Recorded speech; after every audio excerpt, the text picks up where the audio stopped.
Oh, I don't mind doing intonation with the old strings because it's still going to intonate in the same place whether it has new strings or old strings, because it's all about your distance from your saddle to your nut. Okay, perfect. Right. Okay, good. First. So the first thing we're going to do is check for intonation. Okay, so we're going to check. And I could do that even with the old strings on. Okay, let's check typically. Just to see where it's sitting right now. Well, I'm so backwards here.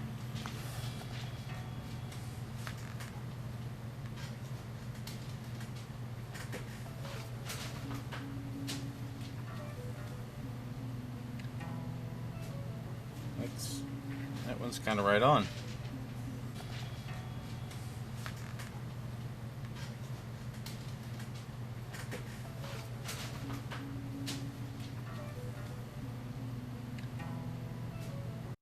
We have to check the intonation at the open string and the 12th frets.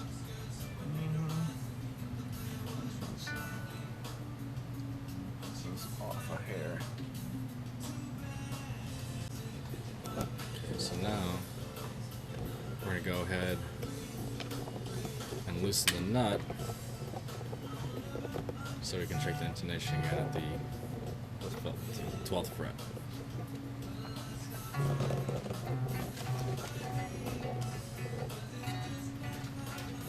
And with all Floyd Roses, it's time consuming to intonate. Correct. Floyd Roses are very time consuming and have to be done very appropriately.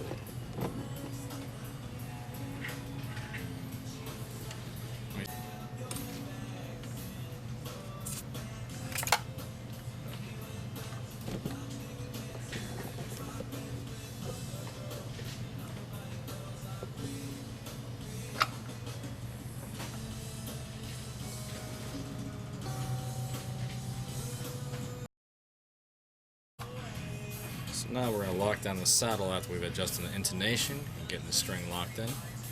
We're going to check for the tuning of the intonation. So when we put the new strings on, the new strings will be easier to get into the original tuning positions. Absolutely. So we got taps.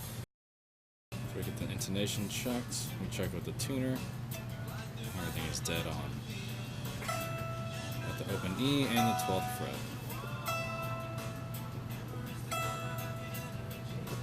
Here's the semitone off. And Just as needed, going back and fix forth. that. It's sharp a semitone. Now the saddle, when it's sharp, you pull it forward. You want to pull it back. Back. So when Uh-huh. it's sharp, you pull it back. Right. When it's sharp, you want to go away from the nut. When it's flat, you want to go towards the nut. Okay. So we're going to take it back a whole hole. It is necessary.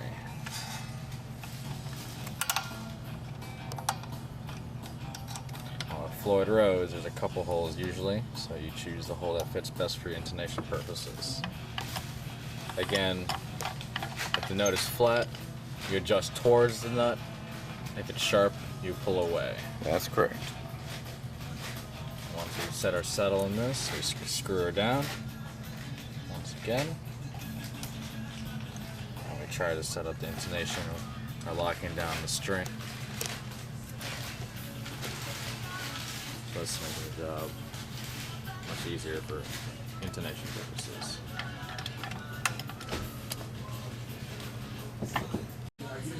All right, so go ahead. You can go ahead, Ty. Yeah, since it's loose, this is a compression fitting.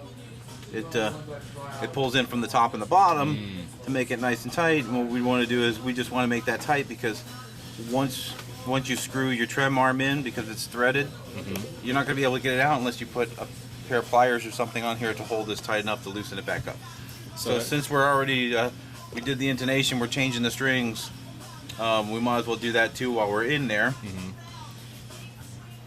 And all the cleaning of the instrument should also be done at this particular time, since everything is off the instrument. Once we take the bridge off, we'll go ahead and we'll clean everything up, clean the frets, redress the fretboard, and clean the body. I always like to clean the body before I put the strings back on. Yeah, exactly.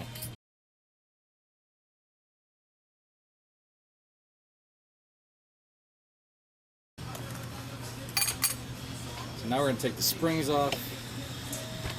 Make sure the instrument's all ready to get that tremolo plate off. That we've inspected the tremolo and made sure there's no damage. What we did, we tightened up some things such as the arm collar for the Floyd Rose so that when you're spinning, this thing here does not spin, thus causing more problems with the trem arm. We went ahead and cleaned the contact points in the back and the front and the sides. We also checked for cracks and minor other physical deformities that could happen from these types of tremolos because they do go under, great duress over time, especially if you're heavy on this. So now that we've checked the tremolo and tightened up some things and oiled up some things here, we're now going to go ahead and start cleaning up the remainder of the guitar, such as the cavity, the body, and the neck of the guitar, so that way everything is all nice and clean when we get the setup back on the guitar. Again, we're using very mild to no solvents on this because there is a signature on this guitar which we don't want to affect. So when we give it back to the person who owns the guitar will be just as it had been handed to us. So after we clean her up a little bit, we'll string out the strings, and then we'll go ahead and get that Floyd Rose set up. Alright, so now put the first spring on there. I want to make sure it's in the right place. we're going to go ahead and start to put the springs on the guitar to get ready to put tension on the bridge, so when we start stringing it up, we can already go ahead and adjust accordingly as so. We want it to be fairly close to level, the bridge to begin with. We're going to level up the bridge so that everything else, when we start doing adjustments... You had it spread out, didn't you? We'll spread it, be spread out.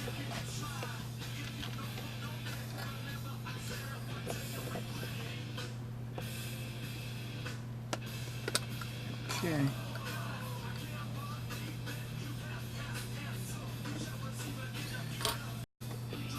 Now when you put in these springs in, they're very tight. Be sure that you put the springs in the same place that they were originally to mimic the same type of tension and intonation as Ed Silver was set up before. If you have problems getting the springs on by hand, you can use a set of pliers as seen in the video here by Tech Rich to help you get those on there. And so now, we'll go ahead and flip the instrument around to take a look at the Floyd and see how level she is sitting with the rest of the guitar.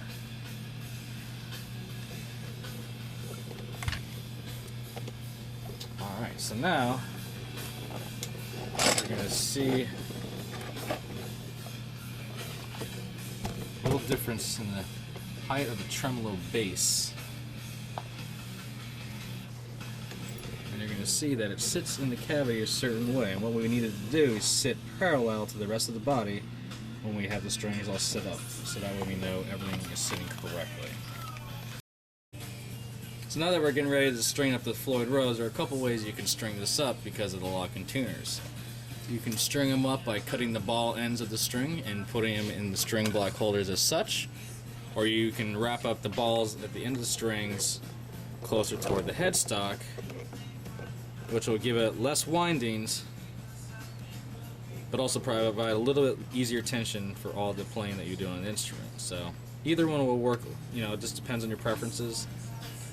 I'd say the biggest con with going the other route is that the balls at the ends of the strings will show, and if all the balls at the ends of the strings are different colors, it may not be visually appealing. But the tension and all the same effects of setting up with the ball ends cut are performed the same way. So there's no difference either or. It just comes to how good you feel about setting up the tremolo.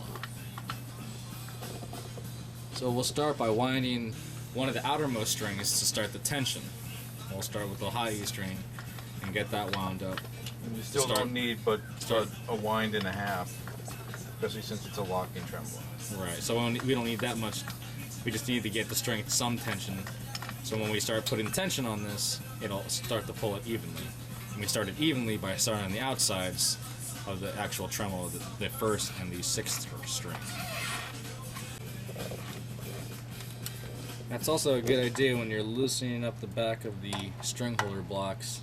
Also pay careful attention to the edge of the tremolo cavity. You don't want the tool rusting up against the edge, causing premature wear or breakage on the edge. So when you're screwing it down, just make sure you're taking your time, and it'll eventually get loose or tightened depending on what you're trying to do. So now we're putting the E string on to level out the bridge to get some tension on there. We'll have Rich string up the rest of this once he gets that tightened. And then they will begin to get the nut tightened up.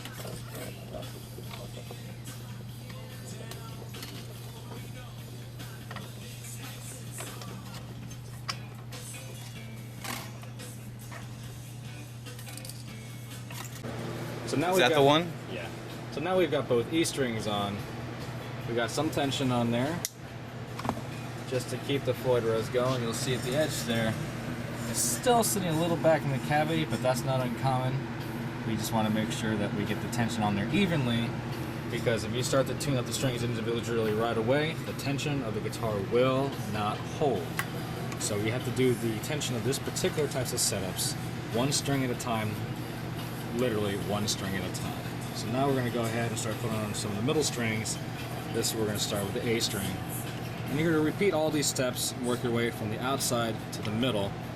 And once you get all the strings stringed up, you can then start to string up the tension on this particular instrument.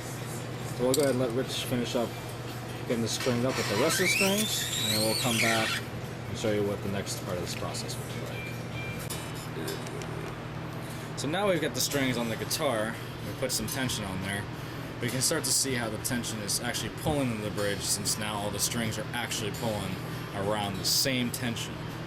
We've noticed that the bridge is sitting just slightly further in the cavity than we want, so now what we have to do is adjust the tremolo in such a way That the bridge will be parallel. So flush what we need to to the do body. is get it flush with the body and move this section here to make it nice and parallel. Right, so string tension. So we'll be adjusting the string tension for the bridge in this back area. String tension to spring tension.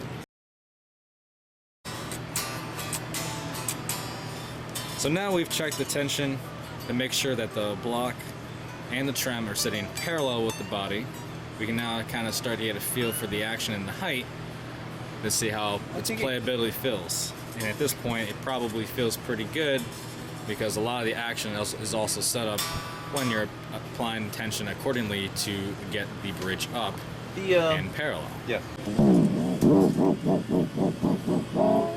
So after we've done some breaking into the strings by using the whammy bar and kind of getting them in, we've checked the height of the strings and adjusted the rear post accordingly on the top or the bottom, depending on how your string action is on either side of the guitar. And we tighten them or loosen them to adjust the post to adjust the action, since it's a lot easier to adjust the action in that sense than either trying to create a shim on the locking side of things, which is typically very difficult. So now we're going to go ahead and get the guitar locked in, tuned, and hopefully she'll hold tune.